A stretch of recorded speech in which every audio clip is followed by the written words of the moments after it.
मुसळधार पावसानं पुणेकरांनाही झोडपलंय। पुण्यामधल्या घाटमाथा धरण क्षेत्रामध्ये मुसळधार पाऊस सुरू आहे। खडकवासला धरणामधून पाण्याचा मोठा विसर्ग सुरू आहे आणि पुण्यामधला भिडे पूल त्यामुळे आता पाण्याखाली गेलेला आहे।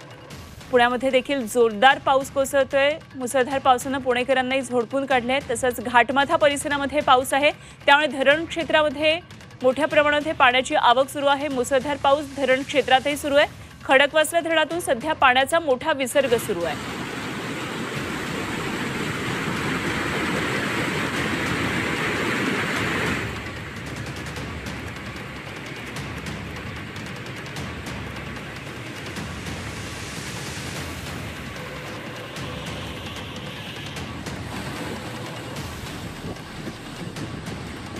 तर एकंदरीतच महाराष्ट्रामध्ये सगळीकडेच पाऊस आहे आणि विशेषतः पुण्यामध्ये घाटमाथ्यावर, पुणे जिल्ह्यामध्ये घाटमाथ्यावर पाऊस आहे।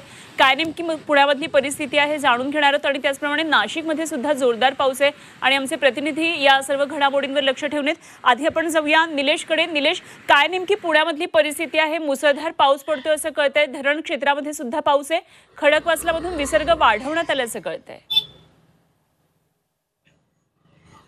नक्कीच अनुपमा, खरं तर हा जो पाऊस आहे हा घाटमाथा आणि धरण क्षेत्रामध्ये प्रचंड पाऊस पडतोय। शहरामध्ये बघितलं तर शहरामध्ये पाऊस हलका सरीचा आहे आणि परिणामी जे पुण्याला पाणी पुरवणारे 4 धरणं आहेत हे तुडुंब भरलेले आहेत।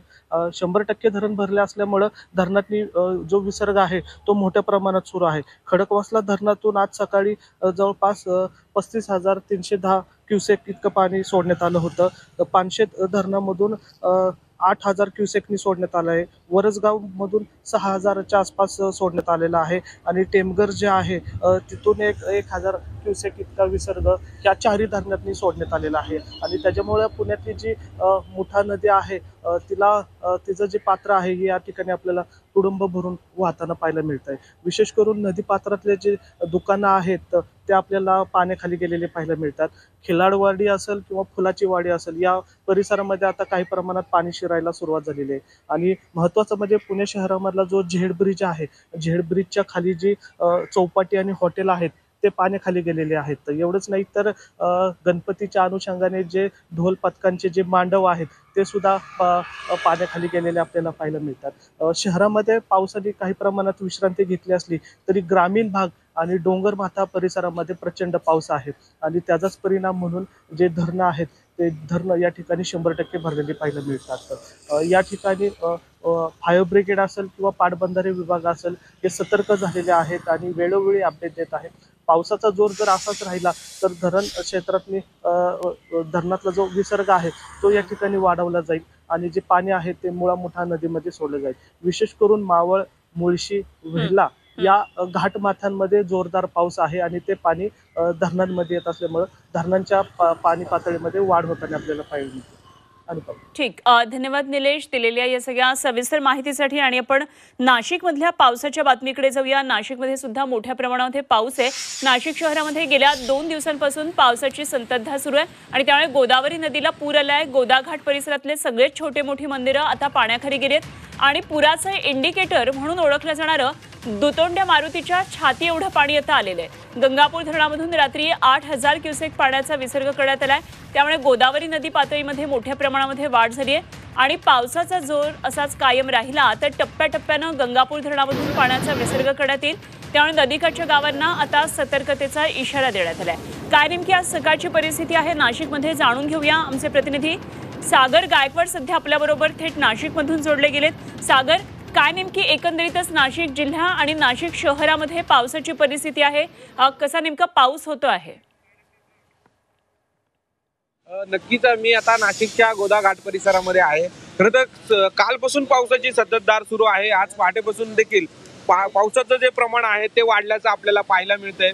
मी आता नाशिकच्या ह्या गोदा काठी परिसरामध्ये आहे। इथे जर बघितलं तर हे जे एवढे छोटे मोठे मंदिरं जे आहेत या पुरामुळे पाण्याखाली गेलेले आहेत आणि जे पुराचं इंडिकेटर म्हणून ओळखल्या जाणाऱ्या दुतोंड्या मारुतीच्या छाती एवढं पाणी आलेलं आहे। तरी सकाळी 6 वाजेच्या दरम्यान गंगापूर धरणातून 8,000 क्युसेकचा पाण्याचा विसर्ग करण्यात आलेला आहे आणि याचा परिणाम समोर दिसतोय गोदावरी नदीला पूर आलेला आहे आणि पाण्याची पातळी वाढलेली आहे।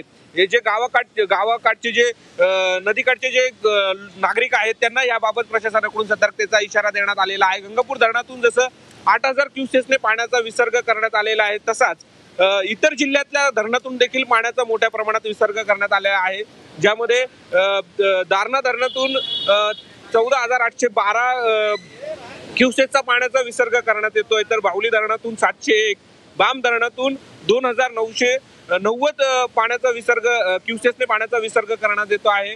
गौतमी असेल, वालदेवी असेल, कडवा असेल, आळंदी असेल, या सगळ्याच धरणातून जे आहेत ते पाण्याचा मोठ्या प्रमाणात विसर्ग करण्यात येत आहेत। नांदूर मधमेश्वर धरण जे आहे त्याच्यातून 39,000 क्युसेक्सने पाण्याचा विसर्ग सध्या सुरू आहे आणि यामुळे आता नदी काठचे जे गावं आहेत त्यांना सतर्कतेचा इशारा देण्यात आलेला आहे। सकाळपासूनच पावसाची नाशिक जिल्ह्यामध्ये संततधार सुरू आहे आणि यामुळे सगळे जे धरणं आहेत ते तुडुंब भरलेले आहे आणि त्यामुळे धरणातून पुढचे काही तास सागर महत्वाचे आहेत। संततधार पावसाची सुरू आहे, त्यामुळे धरणांमधून विसर्ग सुद्धा सुरू आहे। नदीकाठच्या गावकऱ्यांना सतर्कतेचा इशारा दिलाय। धन्यवाद दिलेल्या या सगळ्या सविस्तर माहितीसाठी सागर, तसंच पुण्यामधून निलेश, धन्यवाद दिलेल्या माहितीसाठी।